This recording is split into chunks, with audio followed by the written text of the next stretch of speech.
अज्ञानतिमिरान्धस्य ज्ञानाञ्जनशलाकया चक्षुरुन्मीलितमेन तस्मै श्रीगुरवे नमः। श्रीचैतन्यमनोभीष्टं स्थापितमेन भूतले स्वयं रूपगदामाह्यं ददाति स्वपदान्तिकं।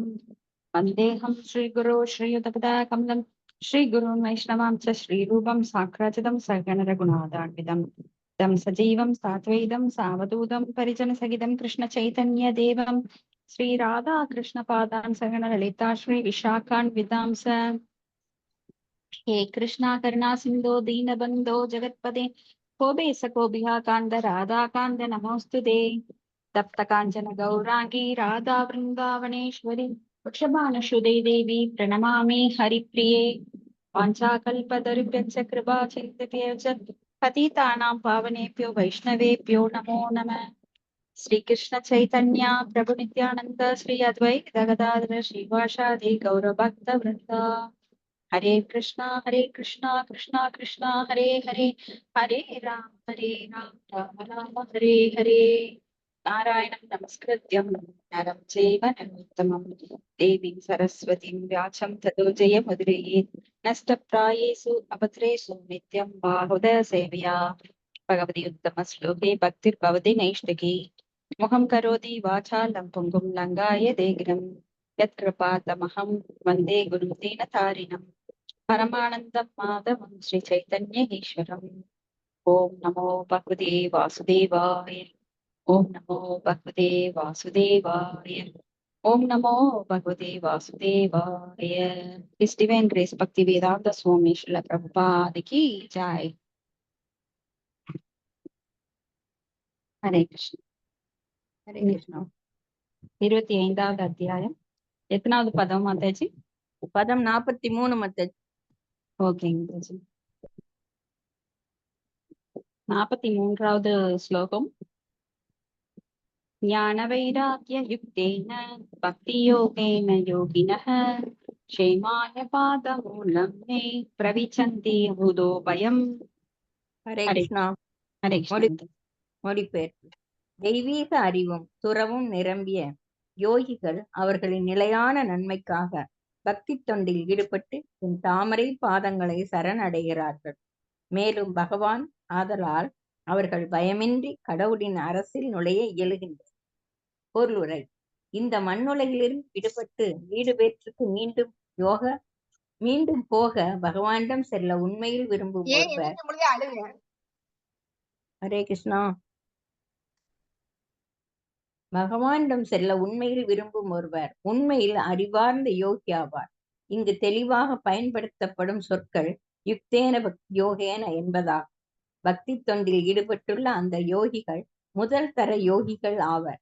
பகவத்கீதையில் வர்ணிக்கப்பட்டது போல முதல் தர யோகிகள் என்பவர் பரமபுருஷ பகவானாகிய கிருஷ்ணரை தொடர்ந்து நினைப்பவர்கள் ஆவர். இந்த யோகிகள் ஞானமும் துறவும் இல்லாதவர்கள் அல்லர். பக்தி யோகியதால் என்றால் அறிவுடன் துறவும் தானே பெறுதல் என்று பொருள். அதுவே பக்தி யோகத்தின் பயனால் ஏற்பட்ட விளைவு ஆகும். வாசுதேவராகிய கிருஷ்ணரின் பக்தி தொண்டில் ஈடுபடுபவர் முழுமையாக திவ்யமான அறிவும் துறவும் பெற்றவர். இந்த அடைவுகளுக்கான விளக்கம் எதுவுமில்லை என்று பாகவதத்தின் முதல் காண்டம் 2ஆம் அத்தியாயத்தில் உறுதிப்படுத்தப்பட்டுள்ளது. அகை துகி காரணமின்றி அவை வருகின்றன. ஒருவர் முழுவதும் படிப்பறிவு இல்லாதவர் என்றாலும் அவர் பக்தி தொண்டில் ஈடுபட்டிருப்பதால் புனித நூல்களின் தெய்வீக அறிவு அவருக்கு வெளிப்படுத்தப்படுகிறது. அதுவும் வேத இலக்கியத்தில் குறிப்பிடப்பட்டுள்ளது.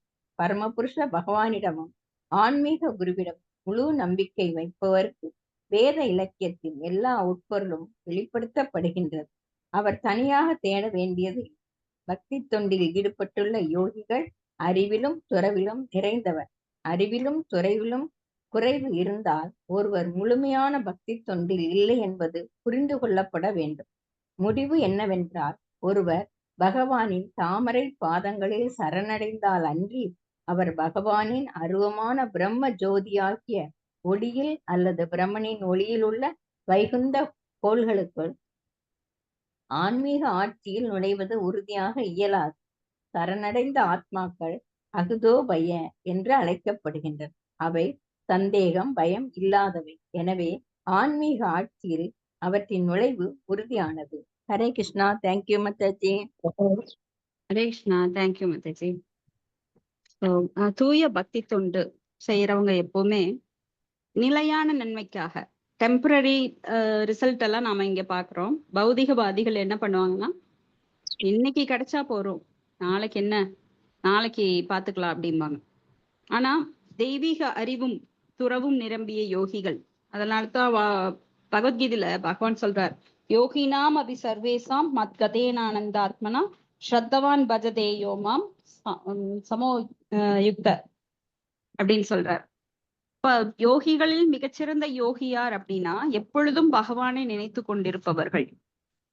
அப்ப அஷ்டாங்க யோகம் செய்யறவங்க இல்ல யோகிகள், ஆனா அவங்க சுத்தமான பக்தர்கள் கிடையாது. ஏன்னா அவங்க சுயநலத்திற்காக அவங்க செய்யறாங்க.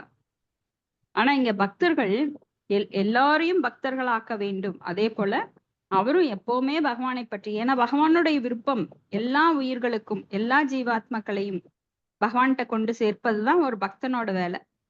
சோ தான் மட்டும் சுவைத்து உண்ணாமல் அதை பகிர்ந்து கொடுப்பது போல ஒரு பக்தனானவன் தான் மட்டும் அந்த பக்தியை அனுபவிக்காம, ஏன்னா பக்தியில ஆனந்தத்தை அனுபவிக்கிறவங்களுக்கு தெரியும் அது எவ்வளவு பெரிய வரப்பிரசாதம் அப்படின்னு.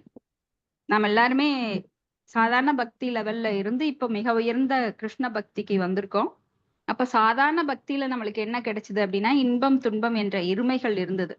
ஆனா தூய பக்திக்கு வந்ததுக்கு அப்புறம் இருமைகள் விட்டு நம்மளை விலகி இப்ப அந்த தெய்வீக ஆனந்தத்தை நம்ம அந்த ருச்சி அத கொஞ்சம் மேலும், நம்மளாம் தூய பக்தர்கள் இன்னும் மேல உயர்ந்த நிலைக்கு வரலினாலும் இந்த சிறு சுவையே நம்மளுக்கு அவ்வளவு பெரிய ஆனந்தத்தை அளிக்குது. அப்ப இன்னும் நாம தீவிரமா பக்தி பண்ணும்போது அகை துகி அப்ரதிஹதா ஏத்மா சுப்ரசீததி அப்படின்னு பண்ணும்போது இன்னும் அந்த ஆனந்தத்தை நம்மளால மிக பெரிய அளவுல சுவைக்க முடியும். அது மட்டுமல்ல, இங்க பாகவதத்துல நம்ம ஒரு ஸ்லோகம் படிக்கிறோம், வாசுதேவே பகவதி பக்தி யோக பிரயோஜிதக ஜனயதி ஆசு வைராக்கியம் ஞானம் ச யத் அகைதுகம் அப்படின்னு. அப்ப வைராக்கியம் ஞானம் இந்த ரெண்டுமே பக்திக்கு வர்றவங்களுக்கு உடனே கிடைச்சிருது. அதனால அவங்க உலக பற்றிலிருந்து சீக்கிரமா விடுதலை அடைய முடியுது. ஒரு பகவானுக்கு தொண்டாற்றும் போது அவங்களுக்கு சீக்கிரமா அந்த உன்னத அறிவு கிடைக்குது. உன்னத அறிவு அப்படின்னா ஜியாகிரபி, ஹிஸ்டரி அந்த மாதிரி பௌதிக அறிவு கிடையாது. நம்ம ஸ்கூல் லெசன்ஸ் எல்லாம் படிச்சு ஆஹா இந்த பிள்ளைக்கு எத்தனை அறிவு, எக்ஸாம்ல 100க்கு 90 வாங்கியிருக்கு, அந்த வாமிட் பண்ற அறிவு கிடையாது. அதை படிக்கிறோம், அப்படியே வாமிட் பண்றோம், அடுத்த வருஷம் கேட்டா அதெல்லாம் எனக்கு தேவையில்லைங்க, டெலீட் ஆயிருச்சு, டெலீட் பண்ணிட்டு அடுத்தது லோட் பண்ண ஆரம்பிச்சிருவாங்க. 10th லெசன் +2ல வராது, அதனால +1லயே அதை டெலீட் பண்ணிட்டு +1 பாடத்தை படிக்க ஆரம்பிச்சிருவாங்க. +1ல படிக்கிறது மோர் ஓவர் ஈக்குவலா இருக்கும் +2க்கு. அப்ப அத அவங்க வாமிட் பண்ணுவாங்க, அப்புறம் காலேஜ் போவாங்க. சோ அடிப்படை மட்டும் வச்சிருப்பாங்க மைண்ட்ல, என்ன படிச்சோங்கிறது சீக்கிரம் மறந்துடுவாங்க. அப்படி கிடையாது ஆன்மீகம். ஆன்மீகத்துல பகவானை பற்றிய அந்த அறிவு மேலும் மேலும் பெருகிக் கொண்டே போகிறது, அந்த ஆனந்தம் பெருகிக் கொண்டே போகிறது. ஏன்னா கிருஷ்ணர் இன்பத்தின் ஊற்று. ஊற்று அப்படின்னா பகவானை பற்றிய ஞானம் கிடைக்க கிடைக்க அது ஊற்றாக பெருகிக் கொண்டே போகிறது. அதுவும் இன்னொருத்தருக்கு இறைச்சி கொடுங்க, இறைக்கின்ற கிணறுதான் நிரம்பிட்டே இருக்கும். சோ இன்னொருத்தருக்கு அந்த ஞானத்தை கொடுத்துட்டே இருக்கும்போது உங்களுக்கு அதிகமான இன்னும் அறிவு பெருகிட்டே போகும். நீங்க உங்க அளவுக்கு வச்சுக்கிட்டீங்கன்னா அந்த ஊறாத கிணற்றில் இருக்கிற தண்ணீர் என்ன ஆகும்னா அப்படியே கொஞ்சம் பாசம் பிடிச்சு ஒரு வாசம் எடுக்க ஆரம்பிச்சிடும். ஆனா இதை அது வெளியில போக போக புது நீர் அதுல பெருகிட்டே இருக்கும், அது என்னைக்குமே வற்றாது, அதே லெவல்ல இருக்கும். அது போல யாரெல்லாம் பகவானை பற்றிய விஷயங்களை மற்றவர்களுடன் பகிர்ந்து கொண்டு சததம் கீர்த்த எந்தோமா, எப்பொழுதும் பக்தர்களுடன் அவர்கள் பகவானை பற்றி பேசிக்கொண்டும் பாடிக்கொண்டும் ஆனந்தத்தில் அப்படியே ஊறி கிடப்பாங்க. ஆனா பௌதிகவாதிகளுக்கு அந்த சுவை தெரியவே தெரியாது. இப்போ இந்த மண்ணுலகில் விடுபட்டு வீடு பேற்றுக்கு மீண்டும் போக பகவானிடம் செல்ல உண்மையில் விருப்பம் ஒருவர் கொண்டிருப்பாராயில் அவர் அறிவார்ந்த யோகி.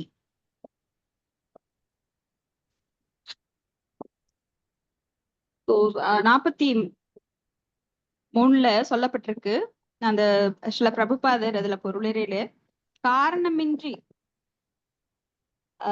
அதாவது அகைதுகி, எந்த ஒரு காரணமும் இருக்கக்கூடாது பகவான் மேல அன்பு செலுத்துறது. இப்போ நான் ஒரு காரணத்தோட உங்ககிட்ட அன்பு செலுத்துறேன், உங்ககிட்ட இருந்து எனக்கு இது வரும் அது வரும் அப்படின்னு எதிர்பார்ப்புடன் இருந்தா அது கலப்பட பக்தி. இப்ப நாம எல்லாருமே அன்பு செலுத்துறோம். ஒரு நண்பர் அப்படின்னா அவர் எனக்கு பின்னாடி உதவுவார், ஒரு நண்பர் இருந்தா தான் இந்த சமூகத்துல எனக்கு ஒரு பாதுகாப்பு இருக்கும். ஒருத்தர் கூட பழகும் போது ஒரு காரணம் இருக்கு அப்படின்னா அது உண்மையான அன்பு கிடையாது. அன்பு என்றால் எதையும் எதிர்பார்க்காததுதான் அன்பு. அந்த மாதிரி ஒரு அன்பை பகவானிடம் வளர்த்தும் போது அது அந்யா அபிலாஷித, எந்த காரணமும் இல்லாத ஒரு அன்பானது தூய அன்பு. கலப்படம் உள்ள அன்பு என்னைக்குமே தூய அன்பு ஆகாது. இப்போ பகவானின் தாமரை பாதங்களில் சரணடைந்தால் அன்றி பகவானின் அற்பமான பிரம்ம ஜோதியான ஒளியில் அல்லது பிரம்ம ஒளியில் உள்ள வைகுந்த கோள்களுக்குள் ஆன்மீக ஆட்சியில் நுழைவது உறுதியாக இயலாது. ஆன்மீக ஆட்சியில் நுழைவது உறுதியாக இழையாது அப்படின்னா பகவானின் தாமரை பாதங்கள்ல சரணடையணும். அப்போ தாமரை பாதங்கள் அப்படின்னா அவ உருவமானவர், பாதங்கள் இருக்கு அவருக்கு. நமக்கே உருவம் இருக்கும்போது நம்மை படைத்த பகவானுக்கு எப்படி உருவம் இல்லாம இருக்கும்? அப்ப அவருடன் சரணடைந்த ஆத்மாக்கள் அகுதோபய, ஏன்னா அவங்களுக்கு பயம் கிடையாது. ஏன்னா நாமம் சொல்லும் போதே அந்த பயம் என்ற தேவதை நம்மை விட்டு விலகி போயிரும். பயத்திற்குன்னு ஒரு தேவதை இருக்கு, 33 தேவர்கள், அவர்களுக்கு ஒவ்வொரு பொறுப்பு இருக்கு. நம்மளுக்கு ஒரு 10 தேவர்கள் பெயர் சொன்னாலே தொடர்ச்சியா தெரியாது. அப்ப 33 தேவர்களுக்கு ஒவ்வொரு பொறுப்பு இருக்கு. அதுல பயத்தை உண்டாக்குறதுக்கு ஒரு தேவதை. ஆனா பகவானின் நாமத்தை சொல்லும் போது அந்த பயத்தை உண்டாக்குற தேவதையே பயப்படுதான். சோ அவங்களுக்கு இச்சதோ அகுதோ பயம், அவங்களுக்கு பயமே கிடையாது. அடுத்தது ஸ்லோகம் 44. ஏதாவான் ஏவ லோகே அஸ்மின் பும்சாம்னி ஸ்ரேயத் சோதயः தீவ்ரேன பக்தி யோகேன மனோமயி அர்ப்பிதம் ஸ்திரம். ஹரே கிருஷ்ண மாதாஜி. பிரணாம்ஸ் மாதாஜி. பிரணாம்ஸ் மாதாஜி. மொழிபெயர்ப்பு பொருளுரை. தெய்வ திருவாச பக்தி வேதாந்த சுவாமி பிரபுபாதருக்கு ஜெய். அதனால் பகவானை பற்றி ஆழ்ந்து சிந்திப்போர் பக்தி தொண்டின் தீவிரமான பயிற்சியில் ஈடுபடுகின்றனர். அச்செயலானது வாழ்வின் நிரந்தரமான முழு பயனையும் அடைவதற்கு உரிய ஒரே வழியாகும். பொருளுரை. இங்கு என் மீது நினைத்த மனம் என்னும் பொருள் தரும் மனோப்பிரயாபிதம் என்னும் சொற்கள் குறிப்பிடத்தக்கவை. ஒருவர் தன் மனத்தை கிருஷ்ணர் அல்லது அவருடைய அவதாரத்தின் தாமரை திருவடிகளின் மேல் பதிக்க வேண்டும். அந்த விடுதலில் நிலையாக பதிப்பதே முக்தியின் வழியாகும். இதற்கு அம்பரீஷ் மகாராஜா ஒரு சான்றாவார். அவர் தன் மனத்தை பகவானின் தாமரை திருவடிகளில் ஈடுபடுத்தினார். அவர் பகவானின் லீலைகளை பற்றி மட்டுமே பேசினார். அவர் பகவானுக்கு அர்ப்பணிக்கப்பட்ட பூக்களையும் துளசியையும் மட்டுமே நுகர்ந்தார். அவர் பகவானின் கோயிலுக்கு மட்டுமே நடந்தார். அவர் கோயிலை சுத்தப்படுத்துவதில் தன் கைகளை ஈடுபடுத்தினார். அவர் பகவானுக்கு அர்ப்பணிக்கப்பட்ட உணவை சுவைப்பதில் தன் நாவை ஈடுபடுத்தினார். அவர் பகவானின் சிறந்த லீலைகளை பற்றி கேட்பதில் தன் செவிகளை ஈடுபடுத்தினார். அந்த வழியில் அவரின் எல்லா புலன்களும் ஈடுபட்டன. முதலில் மனமானது பகவானின் பாத கமலங்களில் இயல்பாகவும் மிகவும் நிலையாகவும் ஈடுபட வேண்டும். மனமே புலன்களுக்கு தலைவனாக இருப்பதால் மனம் ஈடுபடும் பொழுது எல்லா புலன்களும் ஈடுபடுகின்றன. அதுவே பக்தி யோகம் ஆகும். யோகம் என்றால் புலன்களை கட்டுப்படுத்துதல் என்று பொருள். கட்டுப்படுத்துதல் என்ற சரியான நோக்கில் புலன்களை கட்டுப்படுத்த இயலாது. அவை எப்போதுமே கலங்குகின்றன. இது ஒரு குழந்தை விஷயத்தில் உண்மையாகிறது. அவனை எத்தனை நேரம் மௌனமாக அமர செய்ய முடியும்? இது இயலாதது. அர்ஜுனனும் கூறினான், சஞ்சலம் ஹிமானா, கிருஷ்ண மனம் எப்போதும் சஞ்சலப்படுகின்றது. சிறந்த வழி என்னவென்றால் மனத்தை பகவானின் பாத கமலங்களில் பதிப்பதே ஆகும். மனோ மாயை அற்பிதம் ஸ்திரம். ஒருவர் கிருஷ்ணரை பற்றிய உணர்வில் கடுமையாக ஈடுபட்டால் அதுவே உயர்ந்த நிறைவடைந்த நிலையாகும். எல்லா கிருஷ்ண உணர்வு செயல்களும் மனித வாழ்வின் மிக உயர்ந்தவை, நிறைவான நிலையாகும். ஸ்ரீமத் பாகவத்தின் 3ஆம் காண்டத்தின் பக்தி தொண்டின் சிறப்புகள் என்னும் தலைப்பை கொண்ட 25ஆம் அத்தியாயத்தின் பக்தி வேதாந்த பொருளுரை இத்துடன் நிறைவு பெறுகின்றன. ஹரே கிருஷ்ண மாதாஜி. நன்றி மாதாஜி. ஹரே கிருஷ்ணா. தேங்க்யூ மாதாஜி. இப்போ பகவானை பற்றி ஆழ்ந்து சிந்திப்போர் பக்தி தொண்டின் தீவிர பயிற்சியில் ஈடுபடுகின்றனர். இப்போ பகவானை பற்றி கேட்பது, பகவானை பற்றி ஸ்மரணம் நினைப்பது, பகவானை பற்றி பகவானின் புகழை பாடுவது, நாமங்களை பாடுவது, ஸ்ரவணம், கீர்த்தனம், ஸ்மரணம், பாத சேவனம், அர்ச்சனம், வந்தனம், தாசியம், சக்கியம், ஆத்ம நிவேதனம், இப்படி ஏதாவது ஒரு பக்தி தொண்டில் இல்ல இந்த 9லும் ஈடுபடலாம். முடியாதவர்கள் ஏதாவது ஒன்றில், அதில் முக்கியமானது ஸ்ரவணம், கேட்பது. கேட்டுக்கொண்டே இருந்தால் போதும். காது என்னைக்கு வலிக்க போறது கிடையாது. நீங்க ஏதாவது ஒரு ஒலியை கேட்க வேண்டிய இந்த உலகத்துல, இந்த ஜட உலகத்துல ஏதாவது ஒரு ஒலி நம்ம காதுல விழுந்துட்டே இருக்கும். காதுக்கு நாம என்னைக்குமே பஞ்சு வச்சு அடைச்சுக்கிறது கிடையாது. காதுக்கு லாக்கு கிடையாது. சோ ஏதாவது ஒண்ணு கேட்டுட்டே இருக்கும். ஆனா பாகவதம், பகவத்கீதை போன்ற புனிதமான ஸ்கிரந்தங்கள், அந்த பகவானின் வார்த்தைகள், பகவான் அந்த வார்த்தைகளிலிருந்து வேறுபட்டவர் கிடையாது. ஏன்னா கலிகாலே நாம ரூபேன கிருஷ்ண அவதாரே. அப்ப நாம ரூபத்துல வந்திருக்கார். அப்ப பகவானை பற்றிய வார்த்தைகள் என்றும் மங்களகரமானவை. மற்ற இந்த ஜட உலகில எல்லாம் நாம என்னதான் மங்களம்னு சொன்னாலும் அதெல்லாம் உண்மையான மங்களம் கிடையாது. மஞ்சள் போட்டு குளிக்கிறது, வெள்ளிக்கிழமை மங்களம், இந்த மாதிரி நிறைய ஃபார்மாலிட்டி. சாணி போட்டு வலிச்சா அது ஒரு மங்களம், கோலம் போட்டா மங்களகரமா இருக்கு, ஆஹா வீட்டுல ஊதுபத்தி வாசம் வருது மங்களகரமா இருக்கு. என்னதான் வெளிப்புற செயல்கள்ல ஈடுபட்டாலும் மனமானது குட்டை போல இருந்தா என்ன பண்ண முடியும்? கலங்கிட்டே இருந்தா. சோ வெளியில எல்லாம் நீட்டா இருக்கு, ஆனா உள்ள பாத்தீங்கன்னா மனசு என்னைக்கும் அசுத்தமா இருக்கு. உணர்வு கலங்கப்பட்டு வெளிப்புற தோற்றங்கள் நம்ம என்னதான் அலங்காரம் பண்ணினாலும், எப்படி இந்த பிணத்துக்கு அலங்காரம் பண்ணுவாங்க பார்த்திருப்பீங்க. பிணத்துக்கு இருக்கிற வரைக்கும் யாரும் பார்க்க மாட்டாங்க, குளிக்க வைக்க மாட்டாங்க. நோயாளிகள், வயதானவர்கள் படுத்தோன்னா அவங்கள சுத்தமா வச்சிருக்க மாட்டாங்க. ஆனா அவங்க இறந்த அப்புறம் அவங்க உடம்புக்கு அழகான பட்டு சீலை கட்டி, பொட்டு வச்சு, மாலை போட்டு, அழகான புடவை கட்டி இல்ல வேஷ்டி கட்டி அவங்கள ஊர்வலமா எடுத்துட்டு போவாங்க. அது போல பிணத்துக்கு செய்யப்பட்ட அலங்காரம் போல மனச குப்பைய வச்சுக்கிட்டு வெளியில வீட்டை அழகா வச்சுப்பாங்க. சிலரெல்லாம் பாத்தீங்கன்னா வீட்டை அலங்கரிக்கிறதுல ரொம்ப அவங்கள ஸ்ட்ரெயின் பண்ணிப்பாங்க. நான் பாருங்க வீட்டை எவ்வளவு நீட்டா வச்சிருக்கேன், அதுலயே வாழ்நாள் ஃபுல்லா கழிச்சிருவாங்க. எப்ப பாரு வீடு கூட்டுறது, துடைக்கிறது, ஓரளவுக்கு பண்ணலாம். ஆனா அதுலயே ரொம்ப பெரிய வீடு கட்டிப்பாங்க, அத கண்ணாடி மாதிரி வச்சிருப்பாங்க. அது ஒரு பெருமை அவங்களுக்கு. ஆனா மனசு எல்லா குப்பைகளும் இருக்கும். ஏன்னா அப்படிப்பட்டவங்களுக்கு ஆத்ம தத்துவத்துல எந்த ஒரு புரிதலும் இருக்காது, ஈடுபாடும் இருக்காது. அவங்க நினைச்சுக்கிறாங்க I am living in high position, ரொம்ப லக்ஸூரியஸா இருக்கேன். அதெல்லாம் வெளிப்புறம், நாட் எட்டர்னல். அதெல்லாம் நிரந்தரம் கிடையாது. நிரந்தரமானது எது? ஆன்மா. அந்த ஆன்மாவுக்கு என்ன நீங்க நன்மை செய்கிறீர்கள், அதுதான் நிரந்தரம். நிலையற்ற இந்த உடலுக்கு வெளிப்புறமாக நீங்க என்ன பெரிய வீடு கட்டினாலும், அதை அலங்கரிச்சாலும், சுத்தமா வச்சுக்கிட்டாலும், அதுக்காக அது இல்லைன்னு டோட்டலா அவாய்ட் பண்ணக்கூடாது. கடவுள் குடியிருக்கின்ற வீடு அப்படிங்கிற நிலையில நீங்க சுத்தமா வச்சுக்கலாம். ஆனா அதுக்காக உங்களுடைய பொன்னான நேரங்களை வீணடிக்க கூடாது. ஏன்னா நேரமானது மிக அபூர்வமானது. போன நிமிடங்களை நீங்க ஒரு நிமிடம் கூட திருப்பி வாங்க இயலாது. எவ்வளவோ காலங்கள் நம்மளுக்கு கழிந்தாயிற்று. இனி இருக்கிறது எவ்வளவு நாட்கள்னு தெரியாது. ஆனா மூடத்தனமா நான் இன்னும் பல காலம் உயிருடன் இருப்பேன் அப்படிங்கிற எண்ணம் ஒவ்வொருத்தருக்குள்ளேயும் மாயையோட தோற்றம் இருக்கும். ஆனா நான் அடுத்த நிமிஷம் இருப்பேனா தெரியாதுங்கிற எண்ணத்துடன் தீவிரமாக பக்தி செய்ய வேண்டும். ஒவ்வொருத்தரும் இப்ப நிலநடுக்க வருது, புயல் வருது, வெள்ளம் வருது, கொரோனா வருது, இப்படி எத்தனையோ ஆபத்துகள் திடீர்னு வருது. ஓ அது நான் அடுத்த நிமிஷம் போயிட்டா என்ன பண்ணுவேன்? அப்ப என்ன பண்ணுவோம்? ஒரு நிலநடுக்கம் இந்த பூமிக்குள்ள சிக்கி இருக்கிறோம், ஆனா உயிர் இருக்கு, காப்பாத்துறதுக்கு வெளியில சத்தம் கேக்குது, ஆனா நான் காப்பாற்றப்படுவேனா தெரியாது. அப்ப என்ன பண்ணுவேன்? கடவுளே என்னை எப்படியாவது காப்பாற்று, கடவுளே எப்படி. அப்ப எவ்வளவு ஒரு தீவிரம் நம்ம கிட்ட இருக்குமோ அந்த லெவல்ல ஒவ்வொரு நிமிடமும் நம்ம பக்தி பண்ணணும். அவ்வளவு தீவிரமா பக்தி பண்ணணும். ஏன்னா நம்ம உயிர் எப்பொழுது பறிக்கப்படுகின்றது எனக்கு தெரியாது. உடல் எடுத்தால் அந்த உடலை விடுத்தே ஆக வேண்டும். யாரும் நிரந்தரமா இந்த ஜட உலகத்துல குடியிருக்க முடியாது. உடல் மாற்றி மாற்றி தான் வேற வேற உடலுக்கு போய் தான் வரணும். அப்ப பிறப்பு, இறப்பு, மூப்பு, பிணி, இந்த நாளுக்குள்ளே சிக்கி சிக்கி வெளியில வர்றோம். அது பிறவாமை என்கின்ற நிலையை அடையணும் அப்படின்னா தீவிரேன பக்தி யோகேன, என் மீது நிலைத்த மனம், அதுதான் மையற்பிதம் அப்படின்னு சொல்றார். இப்ப தீவிரமான பக்தி யோகேன யஜேத புருஷம் பரம்னு நம்ம படிப்போம். அதே வார்த்தைகள் இந்த ஸ்லோகத்துல வருது. தீவிரேன பக்தி யோகேன மனோமயி அர்ப்பிதம் ஸ்திரம்.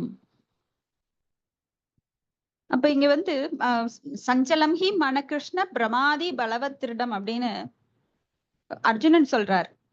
சஞ்சலம் மனதிற்குரிய முக்கியமான ஒரு அடையாளம் என்னன்னா சஞ்சலம்.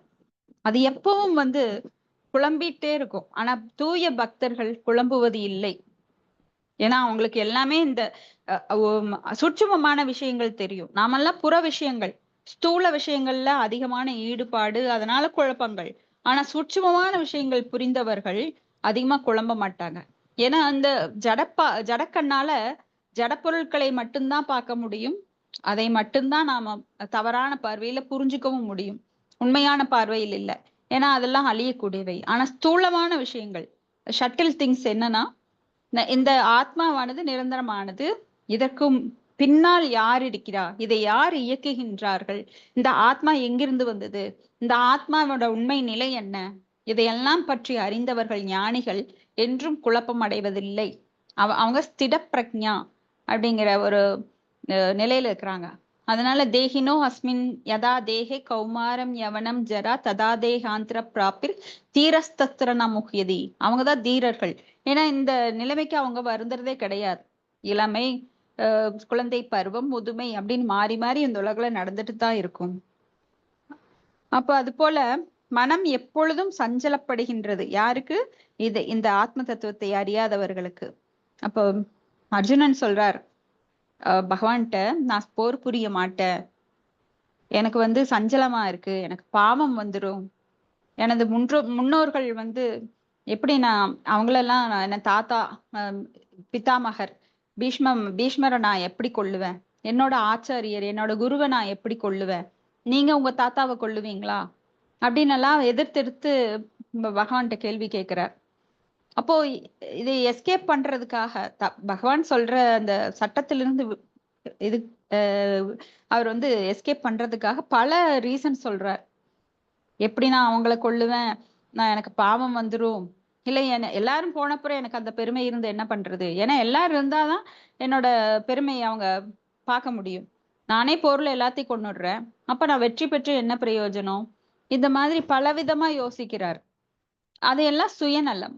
ஆனா அவர் ஒரு சத்திரியன் அப்படிங்கிறதுனால அவர் தர்மத்தை அவர் செய்தே ஆகணும். அப்ப அவர் சொல்றார், நான் போய் இந்த நீ சொல்றத எல்லாரும் நீ சொல்லி நான் கொல்றதை விட நான் என்ன பண்றேன், சன்னியாசம் எடுத்துக்கிறேன், நான் போய் துறவு பண்றேன் அப்படிங்கிற. அப்போ பகவான் சொல்றார், என்னால இயலாத காரியம். ஏன்னா நீ சத்திரியனுக்கு ரஜோகுணம் இருக்கு. ரஜோகுணத்துல வந்து சத்துவகுணமா உடனே மாற்ற முடியாது. ஒரு அந்தணனாக நீ ஆக முடியாது. சத்திரியன் வந்து அந்தனா ஆக முடியாது. அந்தணன் சத்திரியனாகவோ இல்ல சூத்திரனாகவோ ஆக முடியாது. யாராருக்கு என்னென்ன குணம் இருக்கோ அடிப்படையில் அந்த குணத்தில் தான் அவங்க செயல்பட முடியும். சோ நீயே காட்டுக்கு போனாலும் உன்னால மனசை அடிக்க தவம் பண்ண முடியாது. ஏன்னா அங்க 2 காட்டு யானைகள் சண்டை போட்டுதுன்னா நீ போய் அதை விலக்கி விடுவ. இல்ல யாராவது 2 பேர் சண்டை போட்டாங்கன்னா நீ போய் அங்க விலக்கி விடுவ. அப்படி முடியலைன்னா அவங்கள அடிக்க போயிடுவ. சத்திரியன், ஏன்னா சத்திரியன் ரஜோகுணம், உடனே கோபம் வரும், அவன் வீரத்தை காட்டுவான். அந்த குணத்தின் அடிப்படையில தான் நீ இருக்க. அதனால உன்னால உட்கார்ந்து தவம் எல்லாம் பண்ண முடியாது. அதனால நான் சொல்றது கேள். ஏன்னா அதர்மம் செய்பவர்களை கொல்லுவது சத்திரியனோட தர்மம். ஒரு போலீஸ்காரனா இருந்துட்டு இல்ல ஒரு ராணுவ வீரனா இருந்துட்டு நான் எதிர்நாட்டு பகைவனை கொல்ல மாட்டேன், ஐயோ பாவம் அவனுக்கு வலிக்கும், அவனுக்கு காயம்படும் அப்படின்னு எல்லாம் இறக்கப்படக்கூடாது. எந்த இடத்தில் இறக்கப்பட வேண்டுமோ அந்த இடத்துலதான் இறக்கப்படணும். இதே வீட்டுல இருந்துட்டு பக்கத்து வீட்டுக்காரன் சண்டை போட்டானா அவனை நான் வந்து கொல்லலாம், நான் சத்திரியன் அப்படின்னு கொன்னா அவன் தண்டனைக்கு உட்பட்டவன். அரசாங்க சட்டத்திற்கு மட்டுமே உட்பட்டு அவன் அடுத்தவங்களை கொலை செய்யணுமே தவிர அவன் சொந்த விஷயங்களுக்காக கொலை செய்யக்கூடாது. அப்ப பகவான் இதெல்லாம் விளக்கும் போதுதான் அவர் சொல்றார், சஞ்சலம் ஹி மன கிருஷ்ண பிரமாதி பலவத்திரிடம் தஸ்யாகம் நிக்கிரகம் மன்யே வாயுர் ஏவ சூதுஷ்கரம் அப்படிங்கிறார். வாயுவை கூட நான் அடக்கி விடுவேன், ஆனால் என் மனதை நான் அடக்க முடியல. ஏன்னா பகவானிடம் நிலைத்த மனமுடையவன் அவன் மனதை அடக்கி விடலாம். ஏன்னா பகவான் தான் எல்லா புலன்களுக்கும் அதிபதி. அது மாதிரிதான் அம்பரீஷ் மகாராஜா பண்ணினார். கண்களை பகவானை பார்ப்பதற்காகவும் காதுகளை பகவானின் பற்றிய நாமம், ரூபம், லீலை, குணம் இவற்றை கேட்பதற்காகவும், வாயை வந்து பகவானுடைய நாமங்களை சொல்வதற்காகவும், நாக்கை பகவானின் பிரசாதத்தை சுவைப்பதற்காகவும், கைகளை பக்தர்களை ஆலிங்கனம் பண்றதுக்காகவும், பகவானுக்கு சேவை செய்யறதுக்காகவும், கால்களை பகவானின் கோயிலை நோக்கி போவதற்காகவும், இப்படி எல்லா புலன்களையும் ஒருமுகப்படுத்தி ஏகேக குரு நந்தன பகுஷாகா ஹிய நந்தனா புத்தையோ வேவசாயினாம். அப்போ ஏகேக ஒருமுகப்படுத்தப்பட்ட புலன்கள் பகவானின் சிந்தனையில் என்றும் ஆழ்ந்திருக்கும். காது மட்டும் கேக்குது, கை வேற வேலை செய்யுது, மனம் வேற ஏதோ நினைக்குது, கண்கள் வேற எதையோ பார்த்து சஞ்சலப்படுது அப்படின்று ஒவ்வொரு புலன்களும் ஒவ்வொரு வேலை செஞ்சது அப்படின்னா கண்டிப்பா பகவானோட பக்தியில் நிலை பெற்றிருக்க முடியாது. அப்ப எல்லா புலன்களும் ஒருங்கிணைந்தால் மட்டுமே அந்த தூய பக்தியை நம்மளால உடனே அச்சீவ் பண்ண முடியும். நான் காதால கேட்கிறேன், ஆனா கண்ணால வேற எதையோ டிவி பார்த்துட்டு இருக்கேன். வாய் நாமம் சொல்லுது, ஆனா மனம் எங்கேயோ அலையுது. அப்ப அது உண்மையான பக்தியா கேட்டா கிடையாது. அதுதான் ஏகேக குருநந்தன. ஆனா பல வழிகளில் கிளைகளாக பிரியும் போது அதனோட பலன் ரொம்ப கம்மியா இருக்கும். இப்ப ஒரு ஆறு ஒரே ஓட்டத்துல சீரா ஒரு ஃபால்ஸ்ல விழுகும் போது அது ஃபோர்ஸா இருக்கும். அதே பல கிளைகளா போகும்போது அது என்ன சிற்றருவி ஆயிரும். அது போல நம்ம பல கிளைகளை கொண்ட மனதானது நம்மளுக்கு தூய பக்தியை தராது. அப்போ ஒருமுகப்படுத்தப்பட்ட மனதுடன், இதுக்கு நாம உதாரணமா ஒரு லென்ஸ் லென்ஸ் நீங்க குழந்தைகள்லாம் விளையாடுவாங்க. அது சூரிய ஒளியில வைக்கும் போது என்ன ஆகும்னா, குவிக்கப்பட்ட அந்த கதிரவன் அந்த கதிரவனோட வெப்பம் ஒரு இடத்துல போகும்போது கீழே ஏதாவது ஒரு பொருளை நீங்க பேப்பர் வச்சிருந்தீங்கன்னா அது எரிய ஆரம்பிச்சிடும். அந்த தீ பத்தி எரிய ஆரம்பிச்சிடும். ஆனா இதே நீங்க சாதாரண சூரிய ஒளியில வச்சீங்க அப்படின்னா அது ஒண்ணும் ஆகாது. மேல வேணா லேசா சூடா இருக்கும். ஆனா அது குவிக்கப்பட்ட லென்ஸ்ல நீங்க காணிக்கும் போது அந்த பேப்பர் எரிய ஆரம்பிச்சிடும். அது போல நாம பகவானை எல்லா புலன்களையும் கொண்டு பகவானை சிந்திக்கும் போது, எல்லா புலன்களையும் பகவானோட சேவையில் ஈடுபடுத்தும் போது அது பக்தியில மிக உயர்ந்த நிலையில் அடையலாம். ஆனா ஒவ்வொரு புலன்கள் ஒவ்வொரு திசையில போயிருச்சு அப்படின்னா கண்டிப்பா அதனால அதிகமான பயன் இருக்காது. சிறு பலன்கள் வேணா இருக்கலாம். அடுத்தது அத்தியாயம் 26க்கு போக போறோம். இப்ப கபிலதேவர் அன்னைக்கு போதனை பண்ணிட்டு இருக்காரு தேவஹூதிக்கு. இப்ப ஜட இயற்கையின் அடிப்படை தத்துவங்களை அவர் சொல்ல போறார். இதெல்லாம் சயின்டிபிக்கா நாம படிக்கிறது. அதனால ஆழ்ந்து கவனித்தால் மட்டுமே நம்மளுக்கு புரியும். மேலோட்டமா கவனிச்சா நம்மளுக்கு ஒண்ணும் புரியாது. அதனால தயவு செஞ்சு உங்கள் சிந்தனைகளை ஏகேக குருநந்தன அப்படின்ற நிலையில வைங்க. இப்ப ஸ்ரீ பகவான் உவாச்ச அதே சம்பிரவஸ்யாமி தத்வானாம் லஷணம் பிரதக் யத் விதித்வா விமுச்யேத புருஷ பிராக்ருதைர் குணை. ஹரே கிருஷ்ண மாதாஜி, நான் படிக்கிறேன் மாதாஜி. படிங்க. மொழிபெயர்ப்பு மற்றும் பொருளுரை ஆசா பக்திவேதாந்த சுவாமி ஸ்ரீல பிரபாதுக்கு ஜெய். மொழிபெயர்ப்பு. பரமபுருஷ பகவான் ஆகிய கபிலர் தொடர்ந்தார். என் அன்பு அன்னையே, இப்போது நான் உங்களுக்கு நிறைவான உண்மையின் வேறுபட்ட வகைகளை வர்ணிக்கிறேன். அதை அறிந்து எவரும் மண்ணுலக இயற்கையின் இயல்புகள் மற்றும் அவற்றின் பாதிப்பிலிருந்து விடுபட முடியும். பொருளுரை. பகவத்கீதையில் குறிப்பிட்டுள்ளது போல ஒருவர் பரமபுருஷ பகவானை நிறைவான உண்மையினை பக்தி தொண்டின் பக்தியாமாம் அபிஜானாதி மூலம் மட்டுமே புரிந்து கொள்ள முடியும். பாகவதத்தில் குறிப்பிட்டு உள்ளது போல பக்தி தொண்டின் பொருள் கிருஷ்ணர் ஆவார். மற்றும் சைத்தன்ய சரிதாமிரதத்தில் விளக்கப்பட்டு உள்ளது போல கிருஷ்ணரை புரிந்து கொள்ளுதல் என்றால் கிருஷ்ணரை அவரது தனித்த வடிவத்தில், அவரது அந்தரங்க சக்தி, புறசக்தி, அவரின் விரிவுகளில், அவரது அவதாரங்கள் ஆகியவற்றுடன் புரிந்து கொள்ளுதல் என்று பொருள். கிருஷ்ணரை புரிந்து கொள்ளுதலின் அறிவின் பல்வேறுபட்ட துறைகள் பல உள்ளன. சாங்கிய தத்துவம் என்பது இந்த மண்ணுலகால் கட்டுப்பட்ட மனிதர்களுக்கு இன்று சிறப்பாக உள்ளது. பரம்பரை முறையால் அல்லது சீட பரம்பரையால் இது பக்தி தொண்டின் ஒரு நெறிவழிப்பட்ட நியதியாக கொள்ளப்படுகிறது. பக்தி தொண்டின் தொடக்க நிலை முன்பே விளக்கப்பட்டு உள்ளது. பக்தி தொண்டின் ஆராய்ச்சி கல்வி இப்போது பகவானால் விளக்கப்படும். அவர் சொல்கிறார், அந்த ஆராய்ச்சி கல்வியால் ஒருவர் மண்ணுலக செயற்கையின் குணங்களிலிருந்து விடுபடுகிறார். இதே வற்புறுத்தல் பகவத்கீதையிலும் உறுதிப்படுத்தப்படுகிறது. ததோ மாம் தத்வதோ ஞாத்வா. பல்வேறு வகைகளின்படி பகவானை புரிந்து கொள்வதால் ஒருவர் பகவானின் ராஜ்யத்தில் நுழைய தகுதி பெறுகிறார். இதுவும் இங்கு விளக்கப்படுகிறது. சாங்கிய தத்துவத்தில் பக்தி தொண்டின் நியதிகளை புரிந்து கொள்வதால் ஒருவர் மண்ணுலக இயற்கையின் குணங்களிலிருந்து விடுபட முடியும். நிலையான ஆன்மா மண்ணுலக இயற்கையின் மீது ஆதிக்கம் செலுத்தவோ அல்லது அதை அனுபவிக்கவோ சிறிய ஆசை இருக்கும் வரை இயற்கையின் பாதிப்பில் இருந்து விடுபட அவருக்கு வாய்ப்பு ஏதும் இல்லை. ஆனால் பகவான் கபிலரால் சாங்கிய முறை தத்துவத்தில் விளக்கப்பட்டு உள்ளது போல ஒருவர் முழுமுதற் கடவுளை ஆராய்ந்து புரிந்து கொள்ள வேண்டும். ஹரே கிருஷ்ணா மாதாஜி. தேங்க்யூ மாதாஜி. ஹரே கிருஷ்ணா மாதாஜி. தேங்க்யூ மாதாஜி.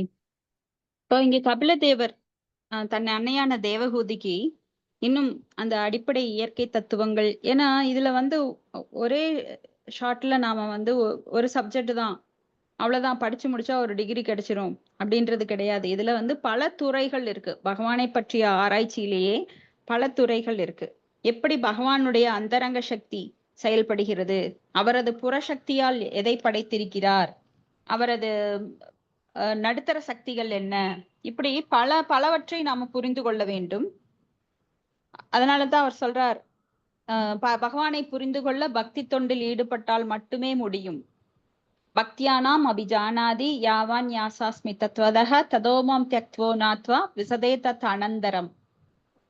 அப்போ அந்த விஷதே தத் அனந்தரம் அப்படின்னா பகவானுடைய அந்த விஷயங்கள்ல யார் உள்ளே, அந்த தத்துவங்கள்ல யார் உள்ள நுழைய முடியும் அப்படின்னா பக்தி தொண்டில் ஈடுபடுபவர்களால் மட்டுமே. 15.15 பகவத்கீதையில என்ன சொல்றார்? மத்தக ஸ்மிருதிர் ஞானம் அபோகனம் ச. அந்த ஞானத்தையும் மருதியும் நானே தருகிறேன் அப்படிங்கிறார்.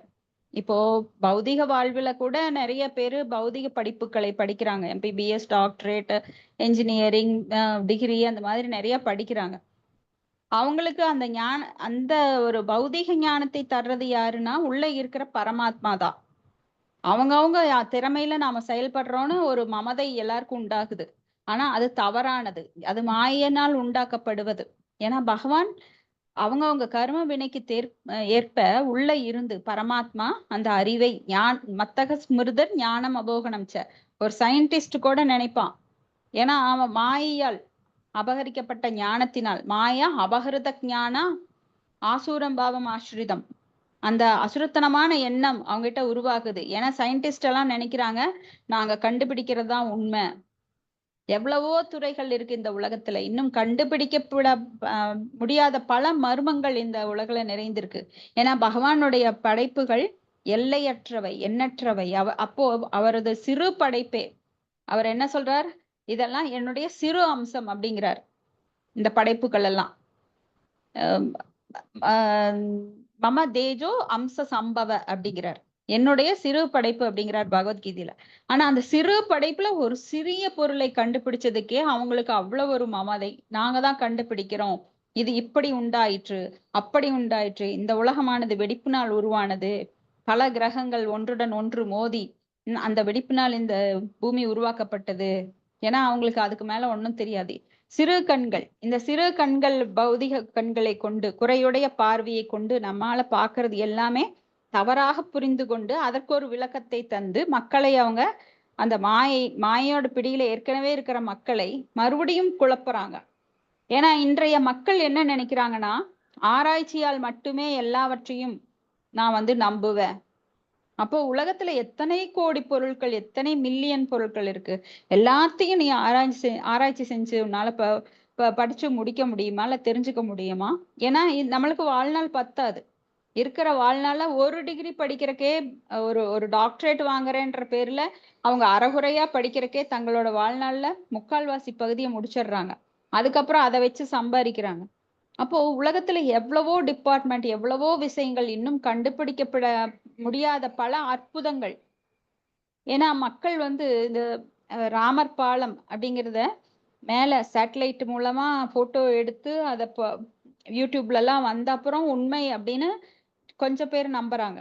இதுக்கு முன்னாடி அவங்க வந்து ஸ்ருதி ஸ்மிருதி சாஸ்திர பிராணேதி அப்படின்னு சொல்லி சாஸ்திரங்களே, ஏன்னா எல்லாத்தையும் ஆராய்ச்சி செஞ்சு நம்ம அந்த அறிவை வளர்த்துக்க முடியாது. சில விஷயங்களை நாம ஆராய்ச்சி செய்யாம நம்ம முன்னோர்கள், நம்மளுடைய வேதங்கள் என்ன சொல்கிறதோ அதை அப்படியே ஏற்றுக்கொள்ள வேண்டும்.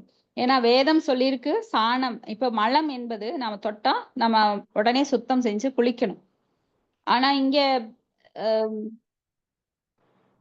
பசுவின் சாணியானது புனிதமானது, அப்படின்னு இப்ப ஆராய்ச்சிக்கு அப்புறம் அத ஆமா அப்படித்தான் அப்படின்னு சொல்றாங்க.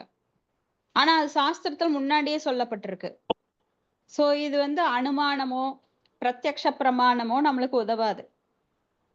அப்போ ஸ்ருதி ஸ்மிருதி சாஸ்திரங்கள் அல்லது சாஸ்திரம் வழிவந்த நூல்களால் நாம வந்து அந்த கருத்தை ஏற்றுக்கொள்ள வேண்டும். ஏன்னா அது வந்து தாயை போல அக்ஞா ஸ்ரதானஸ்ய சம்சயாத்மா வினசியதை நாயம் லோகோ அஸ்தினப்பரோ நசுகம் சம்சயாத்மனக. சாஸ்திரங்களை நம்பாத ஆத்மாக்களுக்கு நிம்மதி இருக்காது. அப்ப இங்க வந்து சாங்கிய தத்துவம் அப்படின்னா, ஏன்னா சாங்கிய தத்துவம் அப்படின்னா ஆராய்ந்து பகவானே நம்மளுக்கு எல்லாத்தையும் சொல்றாரு பாகவதத்துல. நீங்க மற்ற நூல்களை படிக்க வேண்டிய அவசியமே கிடையாது. ஏன்னா A to Z மேக்ஸ் வேணுமா, சயின்ஸ் வேணுமா, ஹிஸ்டரி வேணுமா, எல்லாமே இந்த பாகவதத்துல இருக்கு. இப்போ கிருஷ்ணரை புரிந்து கொள்வது அறிவின் பல்வேறுபட்ட துறைகள் பல இருக்கு. ஒன்ன வச்சு நம்ம பகவானை வந்து முடிவு செஞ்சிட முடியாது. ஏன்னா அவர் அனந்த எல்லையற்றவர். அவரது ரூபம் நாமம் எல்லாமே எல்லையற்றது. ஏன்னா அனந்த சேசன் இன்னைக்கும் 1000 தலைகளால் அவரது புகழை பாடிக்கொண்டே இருக்கிறார். அவரால் முடிக்க முடியல. அப்போ நான் ஒரு சிறு மனித உருவம், அது வந்து ஒரு சின்ன ஒரு ஆத்மா. அந்த ஆத்மா வச்சுக்கிட்டு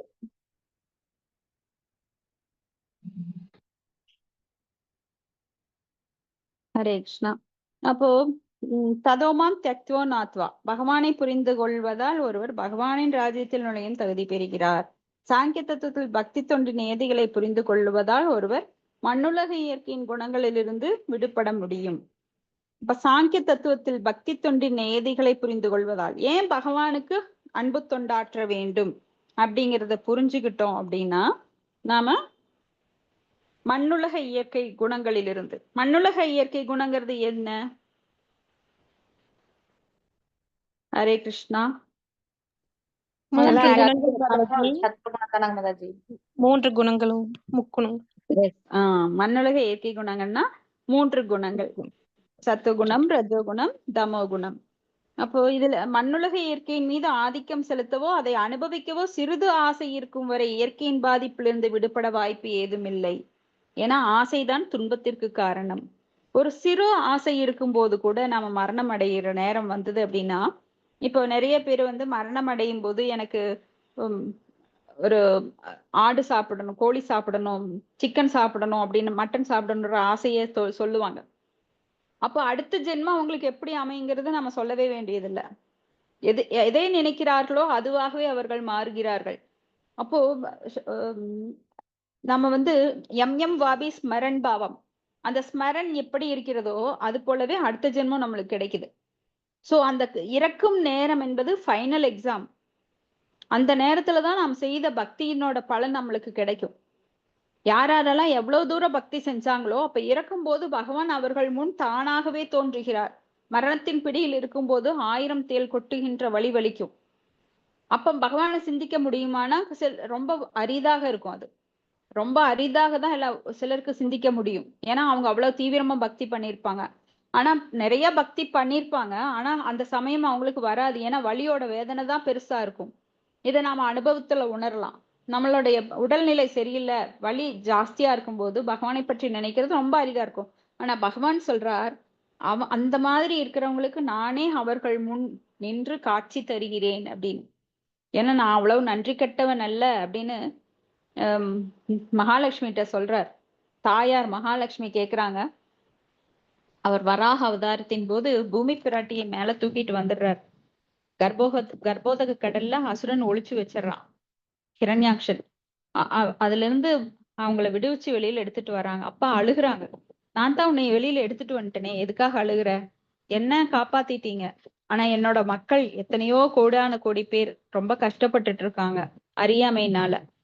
ஆனா அவங்களும் பக்தி பண்றாங்க. ஆனா மரண நேரத்துல வலிக்கும் போது அவங்க எப்படி உங்களை நினைக்க முடியும் அப்படின்னு கேட்கும்போது அவர் சொல்றார், நான் அவ்வளவு நன்றி கட்டவன் அல்ல, அதனால நான் கண்டிப்பா அவங்க முன்னாடி போய் நானே தோன்றுவேன் அப்படிங்கிறார். அப்போ நாம இப்ப செய்யற பக்தியை ஒரு சேவிங்ஸ் டப்பால போட்டு வைக்கிற மாதிரி நாம நம்ம காலங்கள் நம்மளுக்கு ஏன்னா நம்மளுடைய உறுப்புகள் எவ்வளவு தூரம் நல்லா இருக்குன்னு சொல்ல முடியாது. சோ கடைசி நேரத்துல நம்மளுக்கு அந்த நான் வாதம், பித்தம், கபம் எல்லாம் அன்னீவனா இருக்கும்போது நம்மளால பேச முடியாது, நம்மளால நினைக்கிறதுக்கு கூட சக்தி இருக்காது, கைய தூக்க முடியாது, காலை தூக்க முடியாது, பெட்ல வந்து ஒரு பக்கம் படுத்திருப்போம், ஆனா உடல்ல எல்லாம் வலி இருக்கும், வேதனை இருக்கும், நம்மளால பேச முடியாது. சோ இந்த மாதிரி நிலையில நம்ம கடவுளை நினைக்கிறது ரொம்ப அரிதா இருக்கும். ஆனா இப்ப செய்யற பக்தி அப்ப நம்மளை காப்பாத்தும். அதனால எவ்வளவு தூரம் நம்மளால பக்தி செய்ய முடியுமோ, வீணான விஷயங்கள் நம்மள கவனத்தை செலுத்தாம பக்திக்காக நம்மளுடைய நேரத்தை ஒதுக்குறது உத்தமமான காரியம். இல்ல மத்தியமம் அப்படின்னா நம்ம வந்து அதையும் பார்ப்போம், இதையும் பார்ப்போம். ஆத்துல ஒரு கால், சேத்துல ஒரு கால், அதையும் பண்றேன், இதையும் பண்றேன். எனக்கு எல்லா சொந்தங்களும் வேணும், சொந்தங்க வீட்டுக்கு போகணும், கல்யாணத்துக்கு போகணும், டெத்துக்கு போகணும். நம்ம காலம் அதுலயே போயிடுச்சு அப்படின்னா இருக்கிற நல்ல நிலையில உடம்பு நல்லா இருக்கும்போது அதுல நம்ம நேரத்தை வீண் பண்ணிடுறோம். அப்ப நல்லா இல்லாதப்ப கடவுளுக்காக பாத்துக்கலாம், இன்னும் வயசாகட்டும், அப்புறம் பக்தி பண்ணிக்கலாம், இப்ப என்ன உனக்கு, நீ நல்லா இருக்க, இந்த வயசுல எதுக்கு நீ இந்த பாகவதம் படிச்சுட்டு இருக்க, அதெல்லாம் வயசானவங்க படிக்கிறது. இதெல்லாம் இந்த தத்துவங்கள் எல்லாம் முட்டாள்கள் பேசுகின்ற தத்துவம். முட்டாள்கள் பின்னாண்ட, குருடர் பின்னாண்ட நம்ம போகக்கூடாது. ஏன்னா குருடர்கள் பாதை எப்போதுமே குருட்டு பாதையா இருக்கும். அவங்க பள்ளத்துல விழுந்தா பின்னாடி போறவங்களும் சேர்ந்து பள்ளத்துல விழுக வேண்டியிருக்கும். சோ பக்தர்களுடைய சங்கத்தை எடுத்துக்கணுமே தவிர இந்த மாதிரி அபக்தர்கள் சங்கத்தை எடுத்துட்டா அவங்களுடைய காக்கை தத்துவங்களை கேட்டு ரொம்ப மனம் குழம்ப நேரிடும். அதனால ரொம்ப ஜாக்கிரதையா இருக்கணும். உடம்பு நல்லா இருக்கிறப்போ நிறைய நேரங்களை பகவானுக்காக கொடுங்க.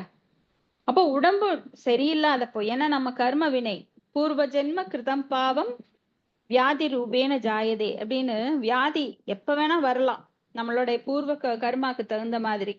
அப்ப நம்ம வந்து பகவானை நினைக்கிறது குறைவாக இருந்தாலும் முன் செய்த புண்ணியம், பக்தி புண்ணியம் நம்மை பின்னாண்ட காப்பாற்றும். அதனால திடமா ஒருவர் வந்து பகவத்கீதை கேட்கறக்கோ பாகவதம் கேட்கறக்கோ நேரங்களை ஒதுக்காம மற்ற நேரங்களை மற்றதுல நேரத்தை செலவிடுவதை தவிர்க்க வேண்டும் அப்படின்னு தயவு செஞ்சு கேட்டுக்கிறேன். அப்போ இங்க பகவான் சாங்கிய தத்துவ முறையை சொல்லிட்டு இருக்கார். சிறிது ஆசை இருந்தாலும் நம்மளுக்கு அடுத்த ஜென்மத்துல மறுபடியும் ஒரு பிறப்பு ஏற்படும். ஏன்னா ஆசையை தீர்த்துக்கிறதுக்கு தான் இந்த ஜட உலகில நாம வந்திருக்கிறோம்.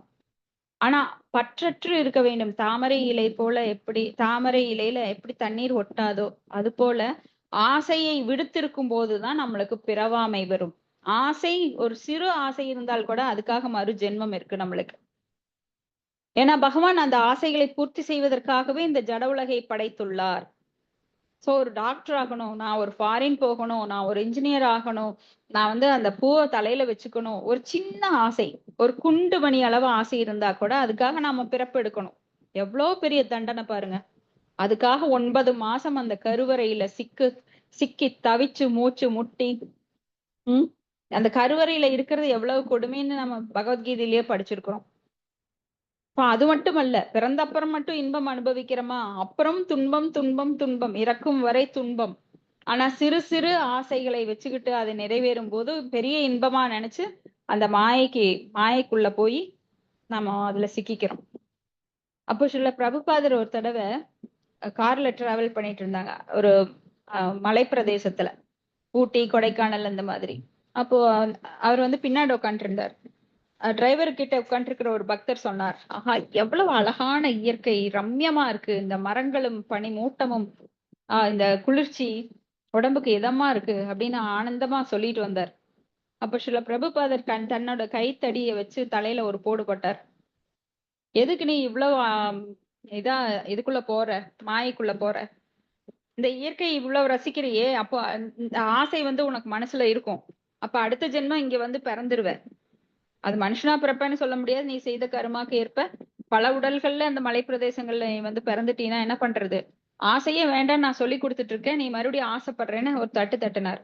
அப்பதான் அவருக்கு புரிஞ்சுது, ஆஹா எவ்வளவு நுணுக்கமா நாம பாடம் கேட்கணும், மேலோட்டமா மேல் பிள்ளை மேயிற மாதிரி நாம கேட்டிருக்கோமே அப்படின்னு அவர் உணர்ந்தார். சோ ஒரு கிளாஸ் கேட்கிறோம் அப்படின்னா அது வந்து உள்ள இதயத்துல ஆழமா பதியணும். அப்ப நாம செய்யற தவறுகள் நம்ம ஆசைகள் எல்லாம் நம்மளை தடுக்கும், நாம செய்யற தவறுகள் நம்மளை உறுத்தும். மேலோட்டமா கேட்டுட்டே இருந்தானா மேலோட்டமா நம்ம தப்பு பண்ணிட்டே இருக்கலாம், மீண்டும் மீண்டும் அதே நிலையிலே தான் இருப்போம், உயர்நிலைக்கு வரமாட்டோம். சோ அந்த ஆசைகளை விடுக்க வேண்டும். சின்ன ஆசை இருந்தாலும் நாம் வந்து அதுக்காக பிறவி எடுக்கணும். பிறவி எடுத்தோம் அப்படின்னா மறுபடியும் கஷ்டப்படணும். மறுபடியும் முதுமை வரும், நோய் வரும், இறப்பு வரும். சோ இது ரொட்டீனா அந்த சிக்கலுக்குள்ள எப்படி ஒரு ஒரு ராட்டின தூரியில ஏறிட்டு வேகமா சுழலுது. அதுல இருந்து இறங்க முடியாம தவிக்கிறோமோ, அது போல இந்த ஜட உலகுல மேல இருந்து கீழே வரைக்கும் லோகம் விட்டு லோகம், உடல் விட்டு உடல், கூடு விட்டு கூடு அப்படின்னு சொல்லி வேற வேற உடல்கள்ல இந்த ஆத்மா போய் சிக்கி சீரழிஞ்சு இன்னும் தவிச்சிட்டு இருக்கோம். அந்த எக்ஸிட்டே நம்மளுக்கு இன்னும் தெரிய மாட்டேங்குது. இப்பதான் நம்மளுக்கு பகவானோட கருணையினால எப்படி இதுல இருந்து வெளியேறுவது அப்படிங்கிற சீக்கிரட்டை பாகவதம், பகவத்கீதை மூலமா, தூய பக்தர்கள் மூலமா அறிந்து நாம அந்த பாதையில போயிட்டு இருக்கோம். அடுத்தது ஸ்லோகம் 2. ஞானம் நிஸ்ரேயசாத்தாய புருஷஸ்யாத்ம தர்ஷனம் யதாஹூர் வர்ணயே தத்தே ஹிருதய கிரந்தி பேதனம். ஹரே கிருஷ்ணா மாதாஜி. படிக்கிறேன். மொழிபெயர்ப்பு. தன்னை அறியும் கலையின் ஒருவன் பெறும் ஞானமே இறுதியும் முழுமையானதும் ஆகும். அத்தகைய அறிவினால் மண்ணுலகின் மீது உள்ள பற்றின் முடிச்சுக்கள் அறுக்கப்படுகின்றன. அந்த ஞானத்தின் சிறப்பை நான் உங்களுக்கு விளக்குகிறேன். பொருளுரை. தூய ஆன்மாவை சரியாக புரிந்து கொள்ளுதலால் அல்லது தன்னை அறிதலால் ஒருவர் மண்ணுலக பற்றிலிருந்து விடுபட முடியும் என்று கூறப்படுகிறது. ஒருவரை வாழ்வின் இறுதி முழுமையடையவும் தன்னை உள்ளவாறே பார்க்கவும் அறிவு வழிகாட்டுகிறது. ஸ்வேதாஸ்வர உபனிஷத்தும் 3.8 இதை உறுதிப்படுத்துகிறது. தம் ஏவ விதித்வாதி மிருத்யும் ஏதி. ஒருவரின் ஆன்ம இயல்பான நிலைமையை புரிந்து கொள்வதால் அல்லது ஒருவரை உள்ளவாறே பார்ப்பதனால் ஒருவர் மண்ணுலக பிடிப்பிலிருந்து விடுபட இயலும். ஒருவரை பார்த்தல் என்பது பலவிதங்களில் வேத இலக்கியங்களில் வர்ணிக்கப்பட்டுள்ளது. ஒருவர் தன்னை பார்த்தல் வேண்டும், தான் எப்படிப்பட்டவர் என்று தெரிந்து கொள்ள வேண்டும் என்று பாகவதத்தில் புருஷ்ய ஆத்ம தரிசனம் உறுதி செய்யப்பட்டுள்ளது. கபில தேவர் தன் அன்னைக்கு விளக்குவது போல இந்த பார்த்தல் என்பது சரியான அதிகாரபூர்வமான மூலத்திலிருந்து கேட்பதன் மூலம் செய்ய முடியும். கபில தேவர் மிக சிறந்த அதிகாரி. ஏனென்றால் அவர் பரமபுருஷ பகவான் உள்ளவாறே எது விளக்கப்பட்டாலும் தவறாக பொருள் கொள்ளாது அதை ஒருவர் அப்படியே ஏற்றுக்கொண்டால் பின்னர் அவர் தன்னை பார்க்க முடியும். பகவான் சைத்தன்யர் சனாதன கோஸ்வாமிக்கு தனிநபரின் உண்மை ஆதார நிலையை விளக்கினார். ஒவ்வொரு தனிப்பட்ட ஆத்மாவும் கிருஷ்ணரின் நித்திய சேவகன் என்று அவர் நேரடியாக கூறினார். ஜீவேர ஸ்வரூப ஹய கிருஷ்ணேர நித்திய தாச. ஒவ்வொரு தனிப்பட்ட ஆத்மாவும் நித்தியமாக சேவகன். ஒருவர் தான் பரமாத்மாவின் அங்கம் என்று உறுதியாக புரிந்து கொண்டு பகவானுடன் தொடர்பு கொண்டு தொண்டு செய்தலே நிலையான பணி என்று எண்ணும் போது அவர் தன்னை அறிந்தவர் ஆகிறார். சரியான முறையில் ஒருவரை புரிந்து கொள்ளுதல் எனும் இந்த நிலை மண்ணுலக கவர்ச்சியின் ஹிருதய கிரந்தி பேதனம் முடிச்சை அறுக்கிறது. போலியான ஆளுமையால் அல்லது உடல் மற்றும் மண்ணுலகுடன் தன்னை போலியான இனம் காணுதலால் ஒருவர் மாயையில் சிக்குகிறார். ஆனால் ஒருவர் பகவானை போன்றே தகுதியில் அதே பொருள் என்று புரிந்து கொண்டதும் அவர் ஆத்மாவின் அதே வகையை சேர்ந்தவராதலால் அவர் நித்தியமான நிலையான தொண்டு புரிவது என்று புரிந்து கொண்டதும் அவர் ஆத்ம தரிசனம் மற்றும் ஹிருதய கிரந்தி பேதனம் தன்னை உணரும் நிலையை அடைகிறார். ஒருவர் மண்ணுலகில் பற்றின் முடிச்சை அறுக்கும் பொழுது அவருடைய புரிந்து கொள்ளும் தன்மை அறிவு எனப்படும். ஆத்ம தரிசனம் என்றால் அறிவால் தன்னை பார்த்தல் என்று பொருள். அதனால் ஒருவர் உண்மையான அறிவை உறுதி செய்வதனால் போலி ஆளுமையில் இருந்து விடுபடும் பொழுது அவர் தன்னை பார்க்கிறார். அதுவே மனித வாழ்வின் இறுதியான தேவையாகும். ஆத்மா இவ்வாறு மண்ணுலக இயற்கையின் 24 வகைப்பட்ட பிடிப்பிலிருந்து தனிமைப்படுத்தப்படுகிறது.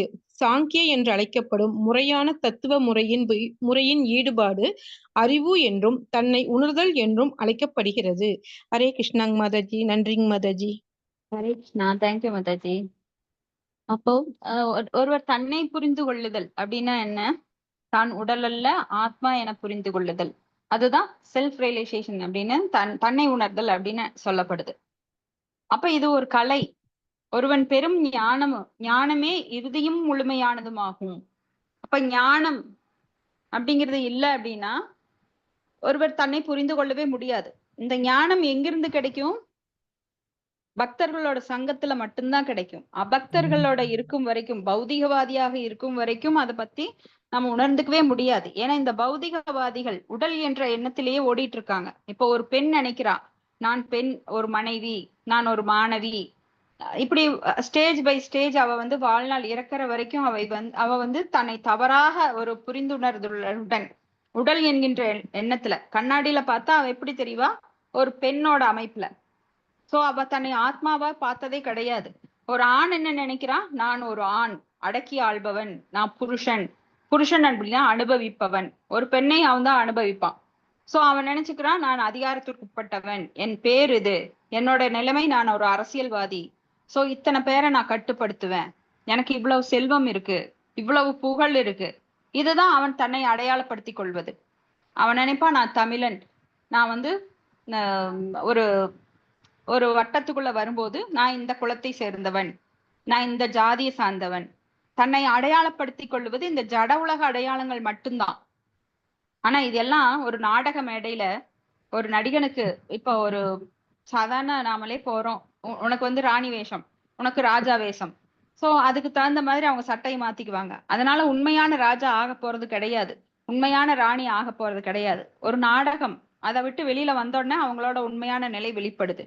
அது போலத்தான் இந்த ஜட உலகத்துல நாம் எடுத்திருக்கிற உடலானது ஒரு நாடக மேடையில் ஒரு பெண் வேடம், இல்ல ஒரு மகன் வேடம், ஒரு மாணவி வேடம், இல்ல ஒரு ஆசிரியை வேடம், இப்படி பலதரப்பட்ட வேடங்கள்ல நாம ஸ்டேஜ் பை ஸ்டேஜ், இப்ப ஒரு மனைவியா இருக்கேன், நான் வந்து ஒரு தாயா இருக்கேன். சோ அந்த எண்ணங்கள்லயே ஆழ்ந்திருக்கிறோம். உண்மையில நான் அந்த மாதிரி கிடையாது. எனது உடல் அழிய போகின்றது, அடுத்தது வந்து நிலையா இருக்க போறது என்ன, உள்ள இருக்கிற ஆத்மா மட்டும்தான். அதனால நான் அதுலயே வந்து என்னுடைய அந்த மாயை என்ன பண்ணுதுன்னா, அந்த எண்ணத்துக்குள்ளேயே என்னை சிக்க வைக்குது. நான் ஒரு தாய், இவங்களுக்கு ரொம்ப ரெஸ்பான்சிபிள் இருக்கு, பொறுப்புடன் நான் செயல்படுறேன், 2 குழந்தைகளை வளர்க்குறேன், அவங்களுக்காக நான் உயிரையே விடுவேன். இப்படி எத்தனையோ கற்பனைகள்ல நம்ம மயங்கி போயிடுறோம். உண்மையில நானொரு ஆத்மா, உடல் கிடையாது. நான் இந்த உடலை விட்டு போனேன் அப்படின்னா நீ தாயும் இல்ல, ஒரு உன்னோட பேரும் கிடையாது. இப்ப எனக்கு கர்மி நேம் என்னன்னா செல்வி, நான் செல்வியும் கிடையாது, இந்த மனைவியும் கிடையாது, இல்ல ஒரு தாயும் கிடையாது.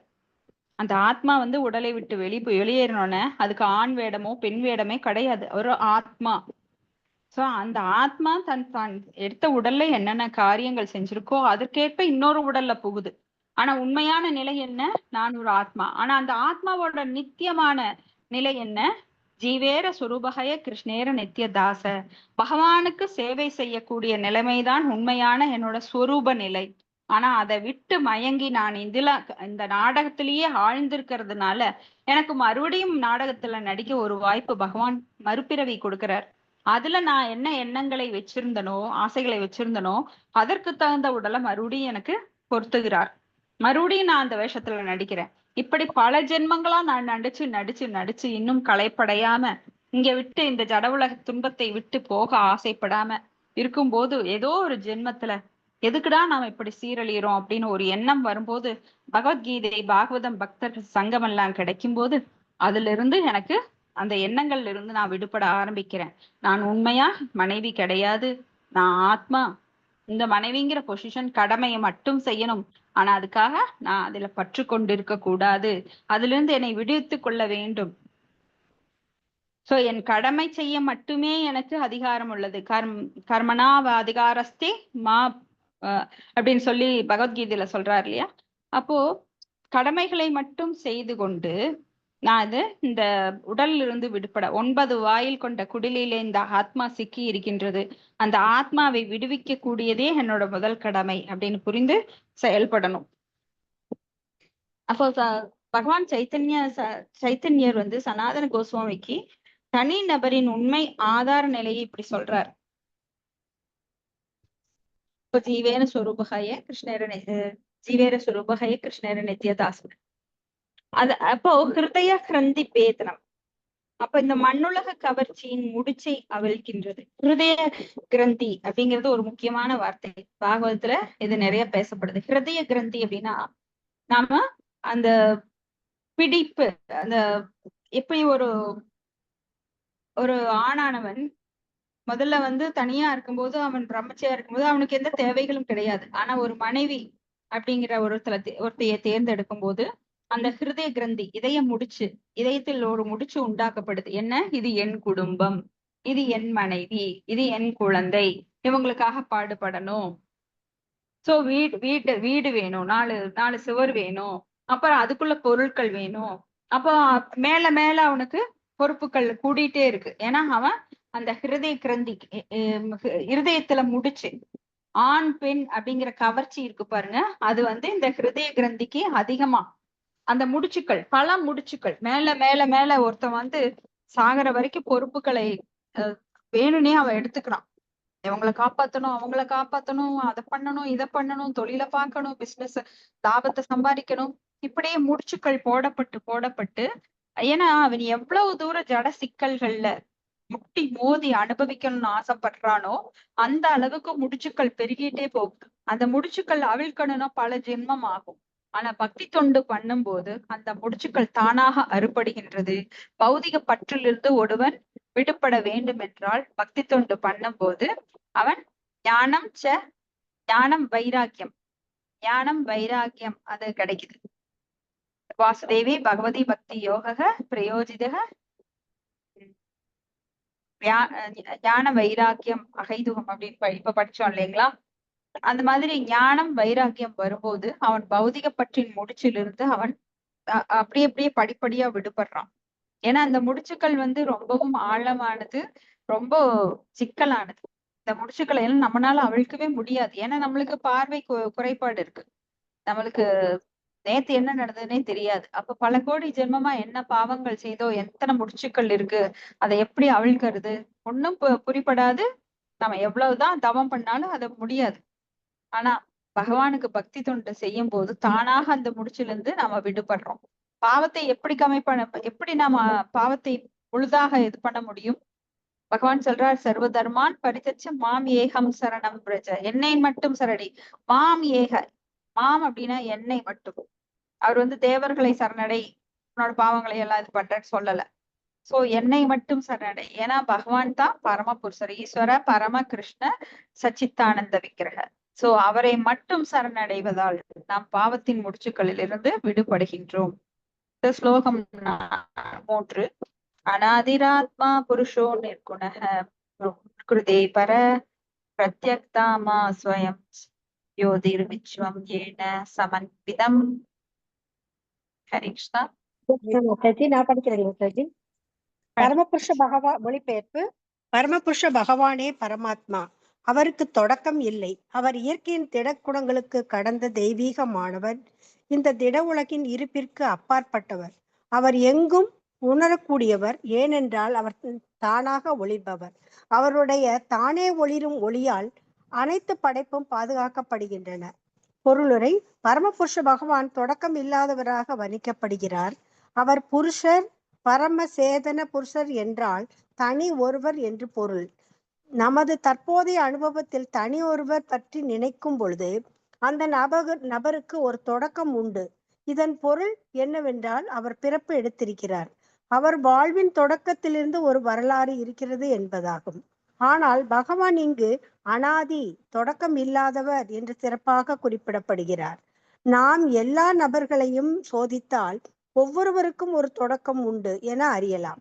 ஆனால் தொடக்கம் இல்லாத ஒரு நபரை அணுகும் பொழுது அவரே பரமன் ஆவார். இதுவே பிரம்ம சம்ஹிதையில் தரப்பட்டுள்ள விளக்கமாகும். ஈஸ்வர பரமகிருஷ்ண பரம புருஷ பகவான் கிருஷ்ணர் ஆவார். மேலான கட்டுப்படுத்துபவர் ஆவார். அவர் தொடக்கம் இல்லாதவர். அவரே எல்லாருக்கும் தொடக்கம் ஆவார். இந்த விளக்கம் எல்லா வேத இலக்கியங்களிலும் உள்ளது. பகவான் சேதனம் அல்லது ஆன்மா என்று வர்ணிக்கப்படுகிறார். ஆத்மாவின் விளக்கம் என்ன? ஆத்மா எல்லா இடத்திலும் கூர்ந்து கவனிக்கப்படுவது. பிரம்மன் என்றால் சிறந்தது என்று பொருள். அவருடைய சிறப்பு எல்லா இடத்திலும் உணரப்படுகிறது. அந்த சிறப்பு யாது? உணர்வு நிலையாகும். உணர்வு நிலை பற்றி நமக்கு தனிப்பட்ட அனுபவம் உள்ளது. ஏனெனில் அது உடல் முழுவதும் பரவியுள்ளது. உடலின் ஒவ்வொரு மயிர்கால்களிலும் நாம் உணர்வு நிலையை உணர முடியும். இது தனிப்பட்ட உணர்வு நிலை. அதுபோல பரமான உணர்வு நிலை உள்ளது. ஒரு சிறிய விளக்கு மற்றும் சூரிய ஒளியை சான்றாக தர முடியும். சூரிய ஒளி எல்லா இடத்திலும் ஒரு அறைக்குள்ளும் அல்லது வானத்தில் இருப்பதையும் உணரலாம். ஆனால் சிறிய விளக்கின் ஒளி ஒரு குறிப்பிட்ட எல்லைக்குள்ளேதான் உணரப்படுகிறது. அதுபோல நமது உணர்வு நிலை நமது உடலின் குறிப்பிட்ட எல்லைக்குள் உணரப்படுகிறது. ஆனால் பரமான உணர்வு நிலை அல்லது கடவுளின் இருப்பு எல்லா இடத்திலும் உணரப்படுகிறது. அவர் எல்லா இடத்திலும் தன்னுடைய ஆற்றலால் இருக்கிறார். எந்த இடத்திலும் எல்லா இடத்திலும் நாம் பார்க்கும் எந்த பொருளும் பகவானுடைய ஆற்றலின் விளைவாகும் என்று விஷ்ணு புராணத்தில் குறிப்பிடப்பட்டுள்ளது. பகவான் தன் இருவித சக்திகளாக ஆன்மீக மற்றும் திட சக்திகளால் எல்லா இடங்களிலும் ஊடுருவி இருக்கிறார் என்பது பகவத்கீதையிலும் உறுதிப்படுத்தப்பட்டுள்ளது. ஆன்மீக மற்றும் திட சக்திகள் இரண்டும் எல்லா இடத்திலும் பரவியுள்ளன. அதுவே பரமபுருஷ பகவான் இருக்கிறார் என்பதற்கும் ஆதாரம் ஆகும். எல்லா இடத்திலும் உள்ள உணர்வு நிலை பாத்துக்கலாம். ஓகேங்க. ஓகே. ஆமா. ஓகே. தேங்க்யூ மாதாஜி. அப்போ பரமபுருஷனின் தொடக்கம் அப்படின்னா அநாதிர் ஆதிர் கோவிந்த. இப்பதான் நம்ம ஸ்லோகம் பார்த்தோம் போன இதுலயே. ஈஸ்வர பரம கிருஷ்ண சச்சித் ஆனந்த விக்கிரக அநாதிர் ஆதிர் கோவிந்த சர்வ காரண காரணம். அப்ப அவ அநாதிர் அப்படின்னா அவருக்கு அநாதின்னு யார சொல்லுவோம்? நீ அநாத அப்படின்னு யார சொல்லுவோம்? அவங்களுக்கு யாரும் இருக்க மாட்டாங்க. அது போல பகவான் அவருக்கு தாயோ தந்தையோ கிடையாது. ஆனா அவர் அவதாரத்தின் போது தாயாகவோ தந்தையாகவோ பக்தர்களை ஏற்றுக்கொள்கிறார். ஏன்னா அவங்களுக்கு வரம் தர்றார். உனக்கு நான் ஒரு குழந்தையா பிறக்கிறேன் அப்படின்னு சொல்லி வரம் தர்றாரோ தவிர உண்மையான தாய் தந்தை அவருக்கு கிடையாது. அநாதிர் ஆதிர் கோவிந்த. ஆதி அவர் ஆதி ஆதி அப்படின்னா முதல்ல அதை எவ்வளவு மில்லியன் காலங்களுக்கு முன்னாண்ட பகவான் இருந்தார் அப்படிங்கிற காலமோ வரலாறோ நம்மளுக்கு கிடையாது. அது போல நாம் அவருடைய அங்கத்திலிருந்து எவ்வாறு பிரிந்தோம், விபின்னாம்சம் நம்மெல்லாம் அவருடைய அங்கத்துணுக்குகள் மமைவாம்ச ஜீவலோகை ஜீவபூத சனாதனன்னு சொல்லி எப்ப பிரிந்தோம் அப்படிங்கறதுக்கு ஆதாரம் கிடையாது, ஹிஸ்டரி கிடையாது, எந்த காலத்துல பிறந்தோம். ஆனா நாம பகவத்கீதையில பகவான் சொல்றார் நாம் எல்லாருமே பகவானுடைய அங்கத்துணுக்கு. அது போல தனித்துவம் இருக்கின்றது. பகவான் சேத்தனா அப்படின்னா ஆத்மா, பரம ஆத்மா அவருதான். நாமெல்லாம் அவரிலிருந்து பிரிந்ததுனால சிறு ஆத்மாக்கள். நம்மளோட ஆத்மாவின் அளவு ஸ்வேதாஸ்வர உபநிஷத்துல சொல்லப்பட்டிருக்கு. ஒரு முடியில 10,000 கூறு போட்டா, ஒரு முடியோட நுனியில 10,000 கூறு போட்டா அதுல ஒரு பங்கு. அப்ப அத பெரிய பெரிய லென்ஸ் வச்சு கூட நம்மளால பார்க்க முடியாது. அவ்வளவு ஒரு சிறு துணுக்கு நாமெல்லாம். அப்போ பகவானுக்கு ஈக்குவலா நாம ஆகவும் முடியாது. ஆனா நாம போட்டி போடுறோம். அதனாலதான் இந்த ஜட உலக சிறையில நம்ம அடைக்கப்பட்டிருக்கோம், நம்மளோட தவறான கருத்துனால. ஏன்னா பகவானை போல நாம் அடக்கணும் எல்லாரையும், நானும் கட்டுப்பாட்டாளன் ஆகணும், நானும் அனுபவிப்பாளன் ஆகணும், அகம் போக்தா அகம் கர்த்தா அப்படிங்கிற ஒரு தவறான எண்ணத்துல நாம இங்க சிக்கி இருக்கிறோம். அப்போ பகவானுக்கு எந்த தொடக்கம் கிடையாது. எல்லா திட குணங்களையும், இயற்கையின் குணங்கள் சத்துவ ரஜோ தமோ குணங்களையும் அவர் கடந்தவர். ஏன்னா அவர் தான் அதை உருவாக்கினார். எப்பவுமே முதலாளி அதுக்கு கட்டுப்பட்டவர் கிடையாது. சட்டத்தை ஏற்றுபவர் சட்டத்துக்கு கட்டுப்பட்டவர் கிடையாது. இப்ப ஒரு மன்னர் சட்டத்தை ஏற்றுகிறார் என்றால் அந்த சட்டத்துக்கு அவர் கட்டுப்பட்டவர் இல்ல. ஏன்னா இப்போ ஒரு மன்னர் சிறைச்சாலைக்குள்ள போறார் அப்படின்னா அவர் கைதி கிடையாது. ஏன்னா அங்க இருக்கிற சிறைச்சாலையில இருக்கிற கைதிகளை விடுவிக்கிறதுக்காக சில சமயம் அங்க போறாரு. அது போல பகவான் அவதாரம் எடுத்து இந்த உலகுக்கு வருகிறார். அதனால இந்த உலகோட சட்டத்துக்கு அவர் கட்டுப்பட்டவர் கிடையாது. நம்மை விடுவிப்பதற்காக அவர் வர்றார். அப்போ இங்க எப்படி ஒரு சூரியனோட கதிர் எங்கும் ஒளிரக்கூடியது. ஆனா ஒரு சின்ன லைட் வச்சோ, ஒரு தீபம் வச்சோம் அப்படின்னா அந்த இடத்துல மட்டும்தான் அது ஒளிரும். அது போல இந்த ஆத்மா நம்மளுடைய இந்த பௌதிக உடல்ல ஆத்மா உணர்வு அப்படிங்கிற நிலையில தலையிலிருந்து பாதம் வரைக்கும் எங்கும் பரவி உள்ளது. ஆத்மா வெளியில போச்சு அப்படின்னா இந்த உடல்ல அந்த உணர்வு இருக்காது. எப்படி ஒரு பிணத்தை நீங்க கிள்ளி பாருங்க இல்ல வெட்டி பாருங்க, அது ரியாக்ட் பண்ணாது. ஏன்னா பிணத்துக்கு உணர்வு கிடையாது. ஏன்னா ஆத்மா அதை விட்டு வெளியில போயிடுச்சு. ஆத்மா இருக்கிற வரைக்கும் தான் தலையில இருந்து கால் வரைக்கும் அந்த உணர்வு எங்கும் பரவி இருக்கு. இது தனிப்பட்ட உணர்வு நிலை. ஆனா பரம உணர்வு நிலை அப்படிங்கிறது சூரிய ஒளி மாதிரி. அப்போ உணர்வு நிலை நமது உடலில் குறிப்பிட்ட எல்லைக்குள்ளதான் உணரப்படுகிறது.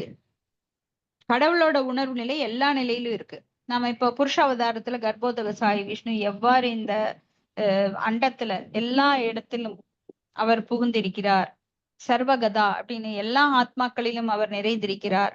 ஏன்னா அவர் பரமாத்மாவாக இல்லை என்றால் யாராலும் இங்க செயல்பட முடியாது. பூச்சியிலிருந்து சிறு அணுவிலிருந்து யானை திமிங்கலம் வரைக்கும் எதாலையும் செயல்பட முடியாது. இப்ப பகவான் எல்லா இடத்திலும் நிறைந்திருக்கிறார். அவர் எல்லா பொருட்களிலும் இருக்கிறார். சக்தியாகவும் இருக்கிறார், சக்திமானாகவும் இருக்கிறார். அவர் இல்லாம எந்த பொருளும் கிடையாது. ஏன்னா அவர் அந்த பௌதிக ஆன்மீகவானுக்கும் பௌதிகவானுக்கும் இடையில அந்த மகத்தத்துவம் அப்படிங்கிற இதுல 24 மூலக்கூறுகளை அவர் படைக்கிறார். அதுதான் மூலப்பொருட்களை கொண்டுதான் இங்க எல்லாமே பலவித பொருட்களாக பகவான் நம்மளுக்கு எல்லாம் பல பொருட்களை தந்திருக்காரு. ஆனா அப்போ ஒவ்வொரு பொருளிலும் பகவானுடைய அந்த மூலக்கூறுகள் 24 மூலக்கூறுகள் இல்லாம எதையும் நம்மால உருவாக்க முடியாது. அதை உருவாக்கக்கூடிய திறனையும் நம்மளுக்கு மத்தக ஸ்மிருதர் ஞானம் அபோகனம் சேன நமக்கு அந்த அறிவையும் அவர் தான் தர்றார். உள்ள இருந்து அதை செயல்படுத்தவும் செய்கிறார். அறிவு இருந்தா மட்டும் பத்தாது. அந்த அறிவு எந்த நேரத்துல எப்ப செயல்படணும் அப்படிங்கறத கூட அவர் தான் தீர்மானிக்கிறார். சோ நாம எதையுமே நான் என்கின்ற பேச்சே இங்க கிடையாது. நான்கிறதும் கிடையாது, எனதுங்கிறது கிடையாது. நான் எனது என்ற மமாகாரம் அகங்காரம் இருக்கிற வரைக்கும் நாம பகவானை புரிஞ்சுக்க முடியாது. அப்போ சரணடைய வேண்டும். அமானித்துவம் அந்த சரணடைகிறதன் மூலமா தான் பகவானை புரிஞ்சுக்க முடியும். இப்ப பகவான் தன் இருவித சக்திகளான ஆன்மீக மற்றும் திட சக்திகளால் எல்லா இடங்களிலும் ஊடுருவிக்கிறார். சர்வகதா. அப்போ பகவான் எல்லா இடத்துலயும் தூண்லயும் இருக்கார், துரும்புலயும் இருக்கார். அவர் இல்லாமல் காற்றும் அசையாது, அவரின்றி அணுவும் அசையாது. இப்ப ஆன்மீக மற்றும் திட சக்திகள்ல எங்கேயும் இருக்கார். எந்த பொருளை பார்த்தாலும் அதுதான் நம்ம சின்ன குழந்தைகளுக்கு அப்பெல்லாம் சொல்லி தருவாங்க. இந்த காலத்துல சொல்லி தர்றாங்களோ இல்லையோ, அந்த காலத்துல ஏதாவது கீழே இருந்தா கால்ல தட்டாத, கையில எடு. அப்போ கன்னத்துல போட்டுக்குவோம். அது கால்ல பட்டா கூட கன்னத்துல 2 கன்னத்துலயும் கை வச்சு மன்னிப்பு கேட்கிற மாதிரி. ஏன்னா நம்மளுக்கு முன்னோர்கள் அப்படித்தான் சொல்லி தந்தாங்க. எல்லாத்துலயும் கடவுள் இருக்கிறார். அதனால எதையும் கால்ல நம்ம யூஸ் பண்ணக்கூடாது. வலது கையில தான் எடுக்கணும், இடது கையில எடுக்கக்கூடாது. இப்படி நல்ல பழக்கங்களை நம்மளுக்கு சொல்லித்தர. ஆனா இன்னைக்கு குழந்தைங்க கால்ல எல்லாத்தையும் தட்டிட்டு போயிட்டே இருப்பாங்க. ஏன்னா இந்த காலத்துல கடவுள் உணர்வு அப்படியே மழுங்கி போச்சு. ஆனா அந்த காலத்துல நம்மளுக்கு சொல்லி தந்தாங்களோ இல்லையோ, அத செயல் மூலமா நம்மளுக்கு உணர வச்சிருக்காங்க. எதையும் கால்ல தட்டாத அப்படின்னு. இப்போ பரமபுருஷர் எல்லா இடத்திலும் இருக்கிறார் அப்படிங்கறதுக்கு ஆதாரம் நாம பார்க்கலாம். இப்போ இதோ சொல்ல வந்தேன். சோ அடுத்த பேரால இருந்து நாம நாளைக்கு படிக்கலாம்.